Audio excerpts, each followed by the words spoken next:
মাননীয় কোকৰাঝাৰ জিলাৰ সাংবাদিক বন্ধুসকল,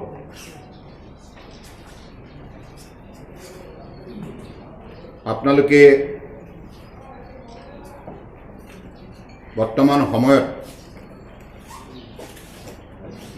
কৰোনা ভাইৰাছৰ বিৰুদ্ধে জনগণে যুদ্ধ দিব পৰাকৈ জনগণৰ মাজত সচেতনতা সজাগতা বৃদ্ধি কৰাৰ কামত নিষ্ঠাৰে আত্মনিয়োগ কৰি আহিছে। মই আপোনালোকৰ ওচৰত কৃতজ্ঞ। অসমৰ বিভিন্ন প্ৰান্তত 33খন জিলাৰ প্ৰতিটো অঞ্চলত যাতে অসমৰ জনগণে মাননীয় প্ৰধানমন্ত্ৰী ডাঙৰীয়াই 21 দিনীয়া লকডাউনৰ যি কাৰ্যসূচী আমাক নিষ্ঠাৰে পালন কৰাৰ বাবে আহ্বান জনাইছে, সেই আহ্বানৰ প্ৰতি সঁহাৰি জনাই অসমৰ জনগণেও এই কাৰ্যসূচী শৃংখলাবদ্ধভাৱে পালন কৰি আহিছে। সকলো লোকে এই কথা এতিয়া মৰ্মে উপলব্ধি কৰিছে যে ঘৰৰ ভিতৰতে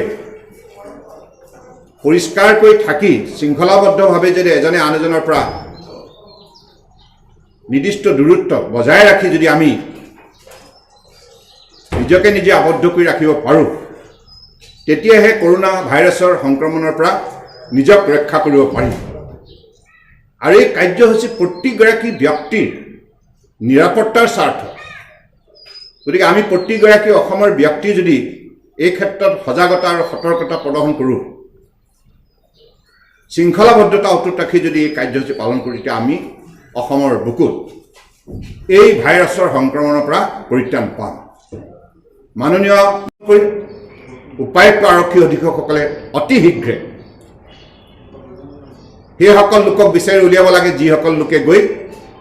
সেই জামাতত অংশগ্ৰহণ কৰিছিল নতুন দিল্লী। আৰু আজি মই অন্যান্য জিলাৰ লগতে কোকৰাঝাৰ জিলালৈ আহিলোঁ। ইয়াত জিলা প্ৰশাসনে জিলাখনৰ প্ৰায় 9 লক্ষ লোকক নিৰাপত্তা দিয়াৰ নিমিত্তে অসম চৰকাৰৰ স্বাস্থ্য বিভাগে আগবঢ়োৱা পৰামৰ্শৰ ভিত্তিত অসম চৰকাৰে আগবঢ়োৱা বিভিন্ন নীতি নিৰ্দেশনাৰ ভিত্তিত বিভিন্ন ধৰণৰ জনসাধাৰণৰ স্বাৰ্থত পদক্ষেপ লৈছে। এই কথাবিলাক পৰ্যালোচনা কৰিছোঁ যাতে কোকৰাঝাৰ জিলাৰ কোনো ব্যক্তিয়ে চৰকাৰৰ এছেঞ্চিয়েল আৰু এমাৰ্জেঞ্চি ছাৰ্ভিচৰ পৰা যাতে বঞ্চিত নহয়, তাৰ প্ৰতি চোকা দৃষ্টি ৰখা কাম জিলা প্ৰশাসনৰ। আৰু সেইবাবে যিহেতুকে জনসাধাৰণক আমি আহ্বান জনাইছোঁ, আপোনালোকে ঘৰৰ ভিতৰতে এইকেইটা দিন নিজকে আবদ্ধ কৰি ৰাখক শৃংখলাবদ্ধভাৱে পৰিষ্কাৰকৈ কৰোনা ভাইৰাছৰ পৰা পৰিত্ৰাণ পাবৰ বাবে। গতিকে ৰাইজক আমি তেখেতসকলক ঘৰতে আমি সকলো ধৰণৰ সেৱা উপলব্ধ কৰাৰ ক্ষেত্ৰত দৃঢ়তাৰে পদক্ষেপ ল'ব লাগিব। আৰু এই কাম অসম চৰকাৰে দৃঢ়তাৰে কৰি আছে। আৰু ইতিমধ্যে স্বাস্থ্য বিভাগৰ তৰফৰ পৰা বিভাগীয় মন্ত্ৰী ডক্টৰ হিমন্ত বিশ্ব শৰ্মা, ৰাজ্যিক মন্ত্ৰী পীযুষ হাজৰিকা আৰু বিভাগৰ বিষয়া কৰ্মচাৰীসকলে অসমৰ সকলো অঞ্চল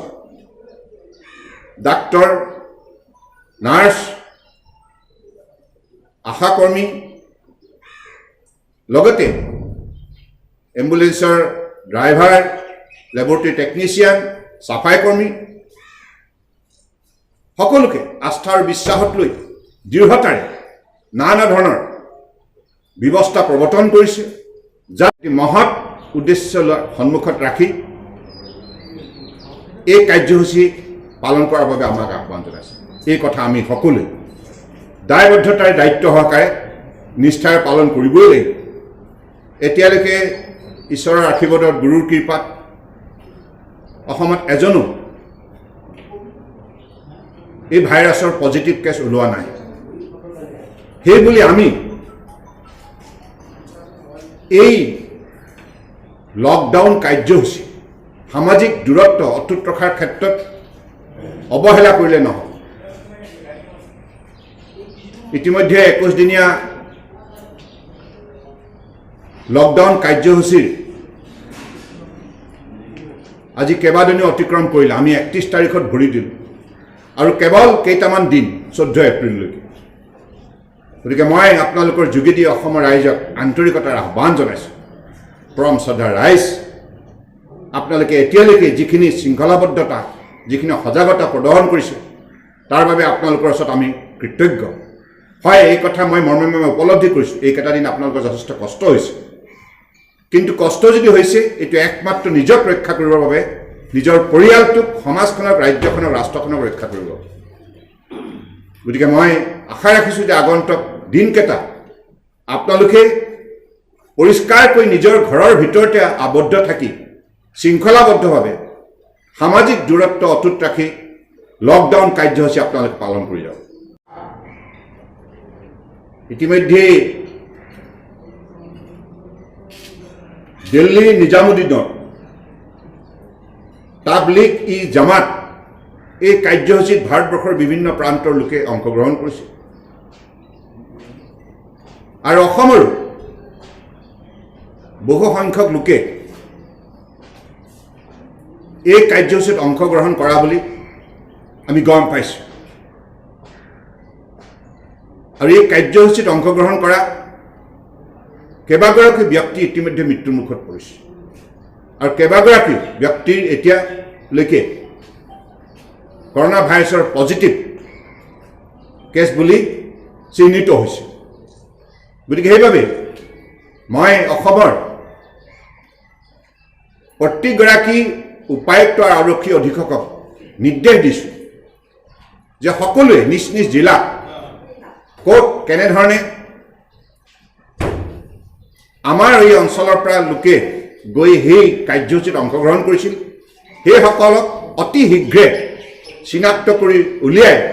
স্বাস্থ্য পৰীক্ষা কৰিব লাগে আৰু কোৱাৰেণ্টাইনৰ ব্যৱস্থা কৰিব লাগে কাৰণ অসমৰ সমাজখনক ৰক্ষা কৰাৰ স্বাৰ্থত এইখিনি কাম ততাতৰীয়াকৈ উপায়ুক্ত আৰক্ষী অধীক্ষকসকলে নিজ নিজ জিলাত কৰিবই লাগিব এই নিৰ্দেশনা আমি দিছোঁ আৰু যিমান আমি সাৱধান হ'ম যিমান সতৰ্ক হ'ম সিমানেই আমি ৰক্ষা কৰিম গতিকে এই ক্ষেত্ৰত সকলোৱে সতৰ্কতা সাৱধানতা নিষ্ঠাৰে অটুট ৰাখিব লাগিব শৃংখলাবদ্ধতাই অটুট ৰাখিব লাগিব গতিকে মই আশা ৰাখিছোঁ যে আগন্তুক দিনত কোকৰাঝাৰ জিলাৰ ৰাইজে এই 21 দিনীয়া লকডাউন কাৰ্যসূচী শৃংখলাবদ্ধভাৱে পালন কৰি এই জিলাখনো সম্পূৰ্ণৰূপে কৰোনা ভাইৰাছৰ পৰা মুক্ত কৰি ৰাখিব পাৰে ধন্যবাদ